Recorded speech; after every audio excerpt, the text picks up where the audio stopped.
saw you doing that. Go with me, don't come near me. This is people's property, you're scaring them. It's all over the village. It's got into everything. It's so fast. What are you talking about? It's travelling down the wires. Dear God, man, you've lost your mind. Where is Kate? What have you done with her? Don't you understand? It's breaching the quarantine and adapting. Give me that bloody can. Hand it over, Appleton. Look, get off. No, Sam, stop it. You weedy little shit. Give It's me the mine. Can. Give me the Stop can. it. I need it. Grow up! Fuck. Oh, God, no. It's starting to manifest itself everywhere. Stephen, come back. Oh, Christ.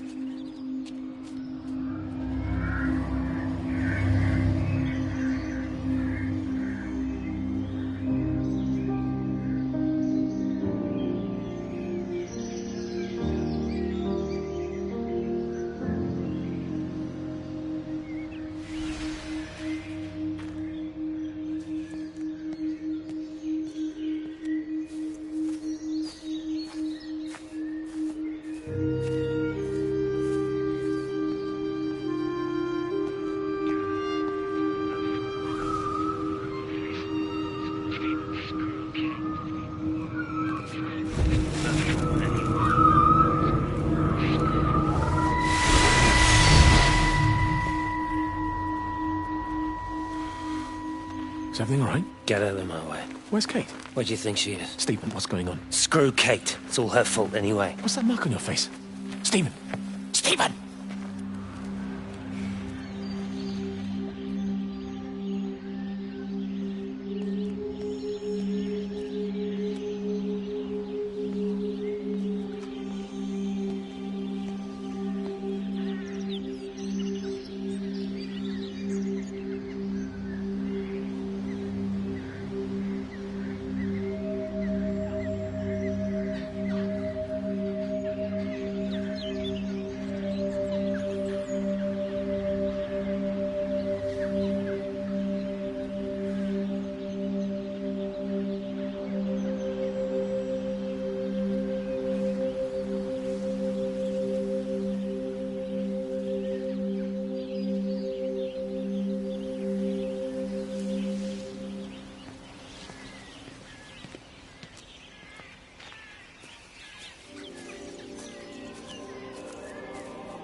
Benjamin, Georgie, leave it alone. It might have fleas. Hello, Amanda. What are they up to? Oh, they found another dead bird. I do wish the council would clean them up. Well, apparently they're saying it's a flu epidemic. And I gather they'll be closing the roads and stations, so they're worried enough for that. Oh, for goodness sake. Well, you don't mess about with the flu outbreak, I suppose. But look, I'm just saying, if you were planning on taking the kids to Wales, now might be the time to do it.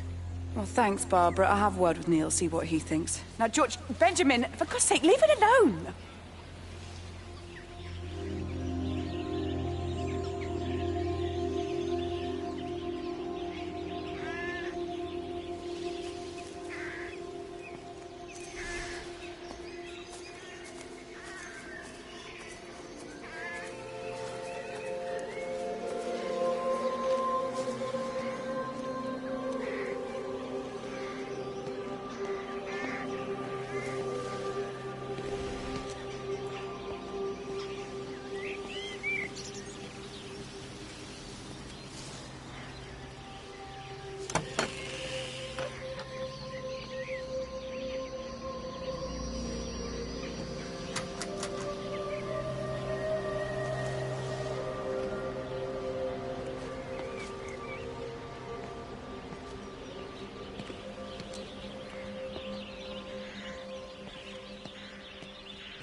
Doesn't even reach the back fence, silly old bugger. Well, loaves and fishes we can manage, but Father garden Jeremy, design is a little beyond. might I have a word?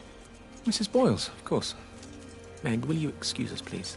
See you back at Charlie's later. Cheerio, Wendy. I was speaking to Barbara.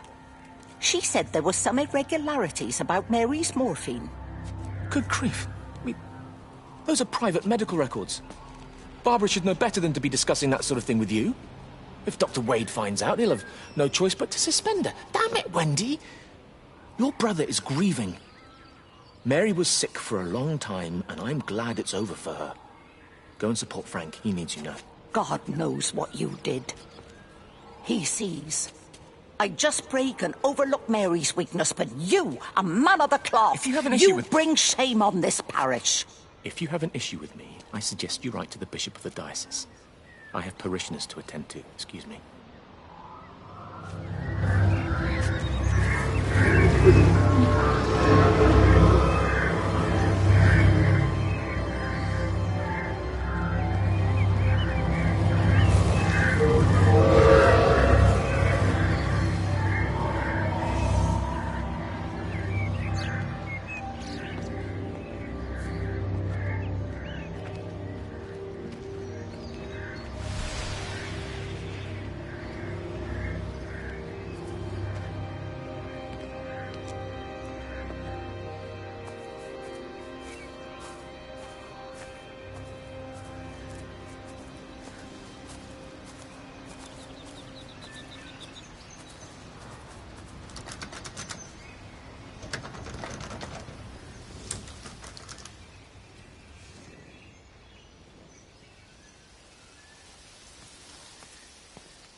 If you could just have a word with them, perhaps.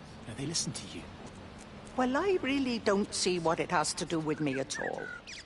The village looks up to you. I just think with what's been happening with Mr. Coles and Mrs. Boughton and the others, that people need somewhere to talk, to feel safe. Perhaps they don't think that your church is somewhere they feel particularly safe. I don't need your forgiveness, Wendy. Or theirs. Whosoever thou art that judgest, for wherein thou judgest another, thou condemnest thyself. Romans chapter 2, verse 1. Beware of practicing your righteousness before other people in order to be seen by them. Matthew chapter 6, verse 1. It's not my judgment you should be worried about, Father. But fine. I'll talk to Barbara. Ask her to put a note up in the surgery about an extra service. Will that do?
It wasn't just some distortion of physics. I may not understand it yet, but it wasn't an accident. All of the clocks, what happened at Tower 6, it's just not random. There's an effort. An attempt to communicate.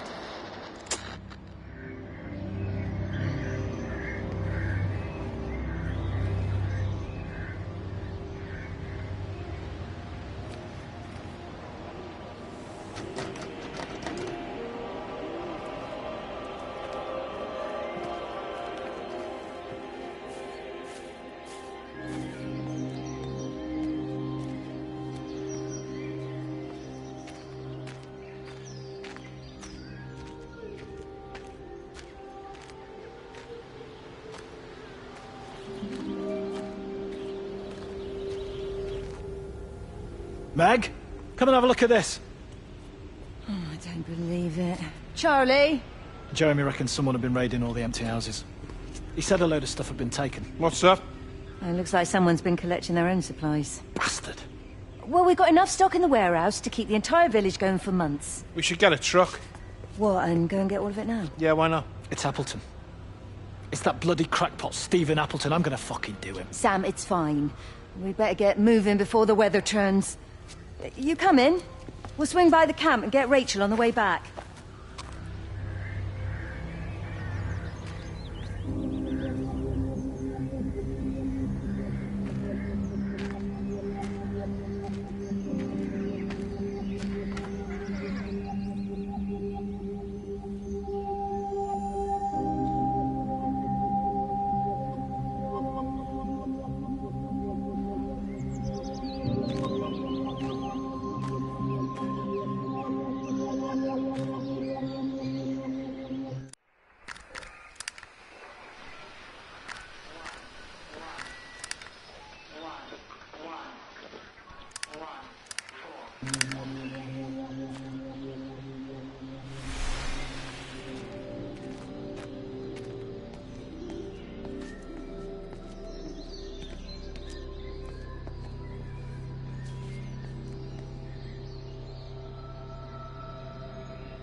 Dr. Wade, here you are. There's a queue of patients a mile long out there. Just send them to the village hall with the others, please, Bob. Doctor, people are scared. Mrs. Gable's just called me and said her husband's vanished. She was very frightened. She said there was blood coming up from his ears and his nose. What the hell do you want me to do? Until they lift the quarantine, we're not going anywhere. Just tell them to drink plenty of fluids, stay warm, and follow the instructions on the radio. Dr. Phil, please, you have a duty to your patient. Your nose.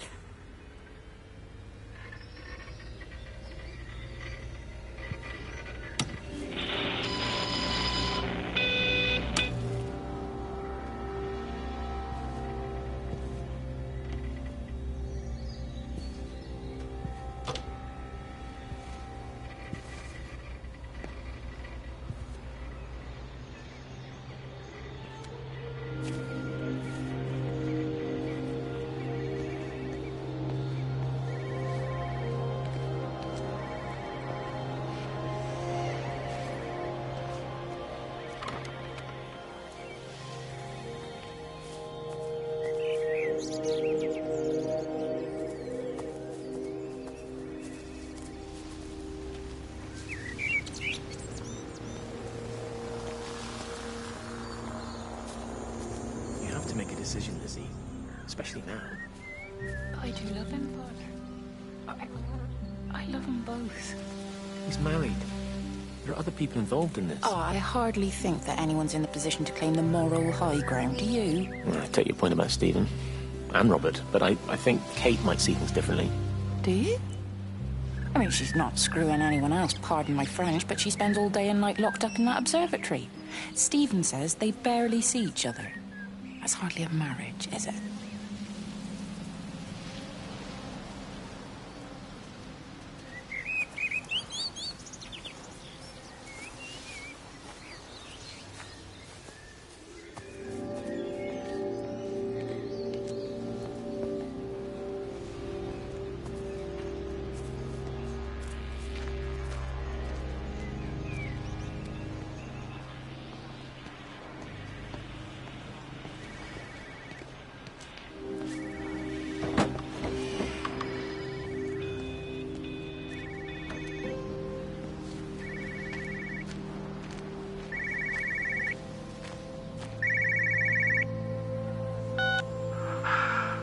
Visual and auditory distortions are becoming more frequent, along with mild convulsions to the left side, all of which support a preliminary diagnosis of intracranial hypertension, occurring as a result of a substantial and rapidly expanding tumor, originating, I believe, within the hypothalamus.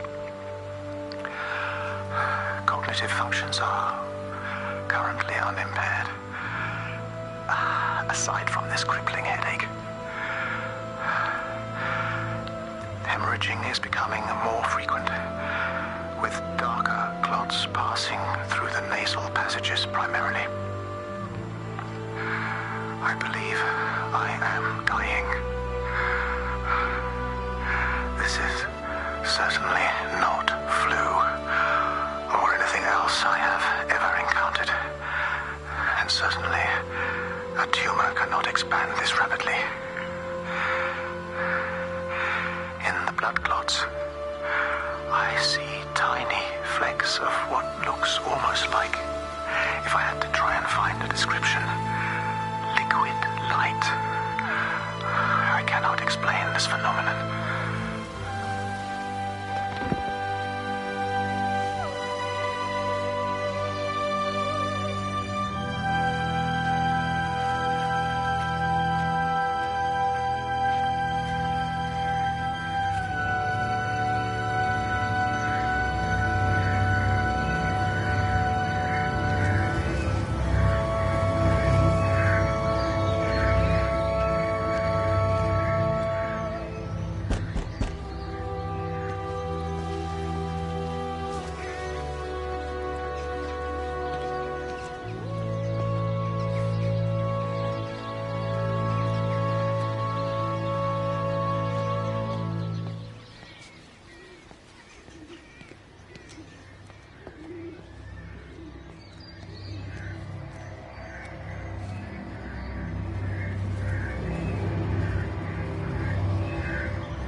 What about the station?